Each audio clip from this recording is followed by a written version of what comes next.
Amigos del Universal, continuamos nuestra transmisión. En esta oportunidad vamos a conversar vía telefónica con el periodista Damián Prat, periodista destacado en el estado Bolívar, muchos años de experiencia en la cobertura de las fuentes en esa región, y con quien intentaremos darle forma a toda esta situación que está ocurriendo en la región guayana respecto a los temas de Ferrominera, sobre todo. Damián, buenas tardes, muchas gracias por aceptar esta llamada del Universal.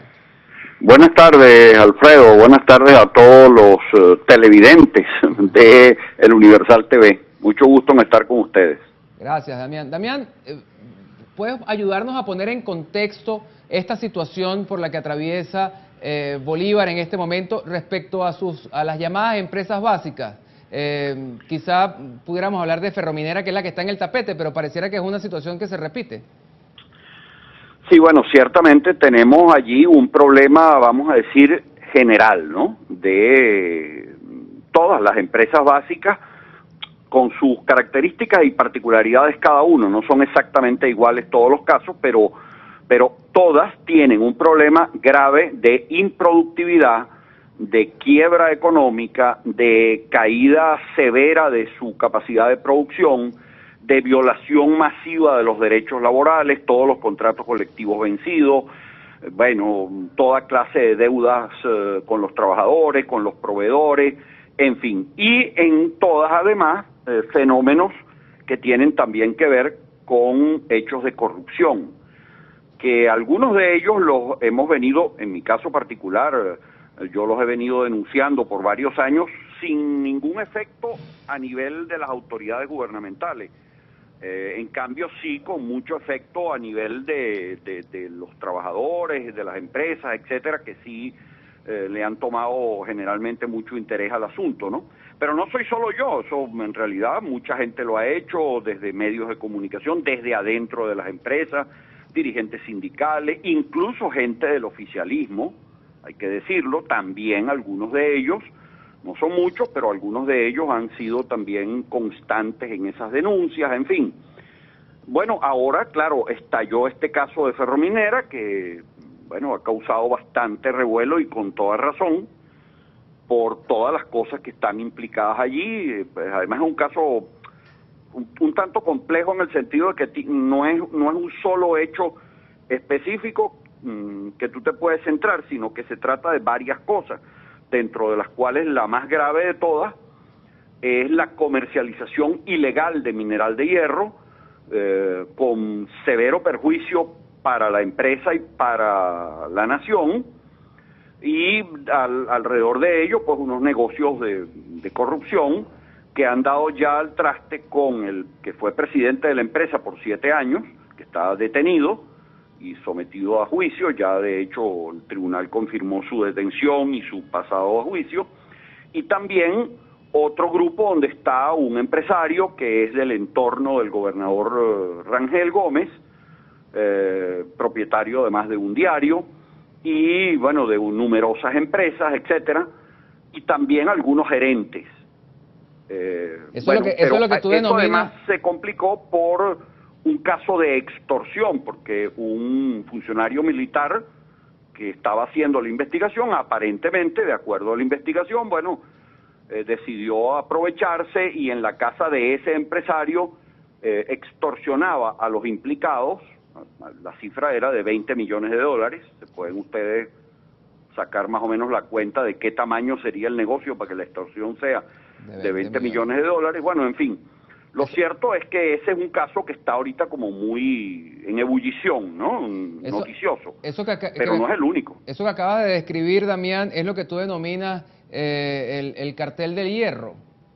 Es correcto, así es. Bueno, en realidad la denominación se la puso el diputado Andrés Velázquez, que es quien llevó toda una serie de documentos con las denuncias, incluido la copia de las actas de las declaraciones de los implicados, o de varios de ellos, ante la Dirección de Inteligencia Militar, donde aparecen una serie de confesiones y de cosas pues que el correo del Caroní le ha dado continuidad, etcétera. Bueno, él lo denominó el cártel del hierro y así lo hemos venido llamando todos también, pues, ¿no?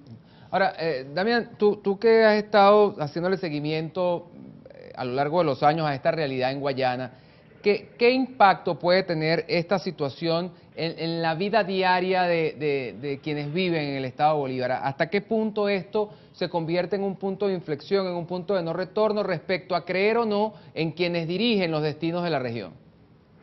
Bueno, déjame decirte, claro, hay varios aspectos allí que hay que tomar en cuenta, ¿no? Uno, la vida de Guayana gira alrededor de las empresas básicas, por razones obvias. Eso es la vida económica, la cantidad de gente que trabaja en ellas o que indirectamente tiene que ver desde el punto de vista económico, porque trabaja en empresas que le prestan servicios o al revés, o reciben materias primas o productos primarios para a su vez trabajar. Y en general toda la vida económica de la región gira alrededor de las empresas del área ferrosiderúrgica y del aluminio más la hidroelectricidad.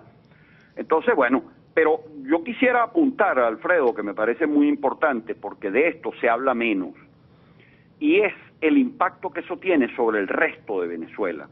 Porque la experiencia que yo tengo cuando hablo de estos temas fuera de Guayana es que, bueno, mucha gente oye, lo ve y dice, oye, qué lamentable, qué triste, pero siente como que eso es un problema, bueno, Que se los que queda viven allá, pues, ¿no? Y no es así. Resulta que de esa hidroelectricidad se surte y se mueve el 70% de lo que se mueve en materia de energía en Venezuela. Y de la industria ferrosiderúrgica, es decir, con lo que produce Sidor y sus derivados, y luego las empresas que trabajan con productos semiterminados de Sidor en toda Venezuela, bueno, se mueve toda la construcción. O sea, piensen ustedes, todo lo que se haya construido en Venezuela, desde escuelas, hospitales, obras de infraestructura, viviendas, etcétera, en los últimos 50 años lleva a Cabillas residuo. Entonces, quiero decir que es un asunto que importa mucho a Venezuela, porque esto era un proyecto nacional de desarrollo. Por eso se llama empresas básicas, porque eran la base para el desarrollo industrial nacional en otras áreas. Bueno, de manera que todo este nivel de destrucción que ha ocurrido en los últimos años y que yo detallo, creo que con bastante, bueno, cuidado y con rigurosidad, a pesar de que es un trabajo simplemente periodístico, no es académico, trabajo de investigación. En mi libro, Guayana, el milagro al revés, creo que queda allí más o menos descrito, aunque por supuesto ya han seguido ocurriendo cosas después de terminar de escribir el libro, por supuesto, ¿no? Claro. Damián, faltan escándalos por conocer respecto al manejo que se le ha dado en los últimos tiempos a las empresas de Guayana, o Sí, termina con Ferrominera. Sí. Bueno, déjame decirte, por conocer y sobre todo por impactar es lo que falta, ¿no? Porque, por ejemplo, o casos que a mí me parece, yo hace unos días, hace como unos 10 días más o menos, escribí una columna dedicada al caso Bausilum, basado en un informe de auditoría interna de esa empresa. Y las cosas que allí se señalan son realmente escandalosas, ¿no? Sobre todo que contrastan tan abiertamente con esa campaña publicitaria de Tenemos Patria.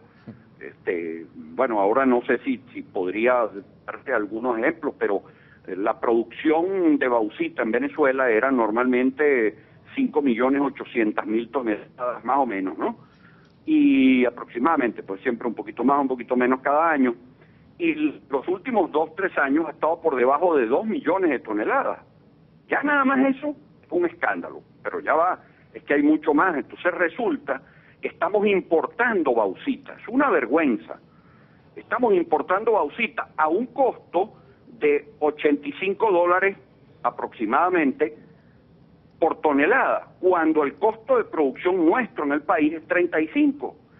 Pero peor aún, es que nosotros le estamos pagando, bueno, nosotros digo, es un decir, ¿no? Sí. La empresa, digo nosotros porque uno siente que eso es de todos nosotros los venezolanos, ¿no?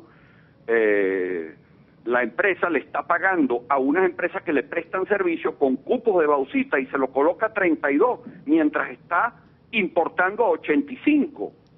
Entonces te estoy poniendo un ejemplo rapidito sin poder explicarlo mucho, ¿verdad? Pero en una de mis columnas de la semana pasada, que la gente lo puede ver tanto en la web del Correo del Caroní, que es donde se publican, como en otros portales digitales que lo publican, y también en mi propia página, que es público y confidencial.com. Ahí están. Pero eso es un caso. Yo te puedo decir más, te puedo decir el aluminio. Nosotros estamos importando, tenemos 4 años importando aluminio, eso es una vergüenza.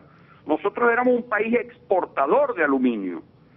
Abastecíamos completamente nuestro propio mercado nacional y exportábamos cerca de 350.000 toneladas de aluminio al año. Bueno, ahora estamos importando más de 100.000 toneladas de aluminio al año por la destrucción que ha ocurrido con esa empresa, o con las empresas, quiero decir, Alcasa y Benalún fundamentalmente, que son las dos reductoras de aluminio.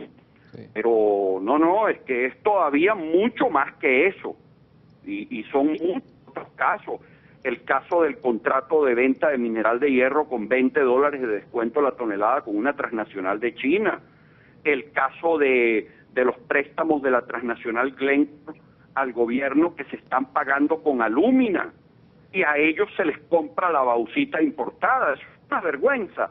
Todas las cosas que están ocurriendo terriblemente en una región que no es que aquí era Disney World, ni mucho menos, ¿no?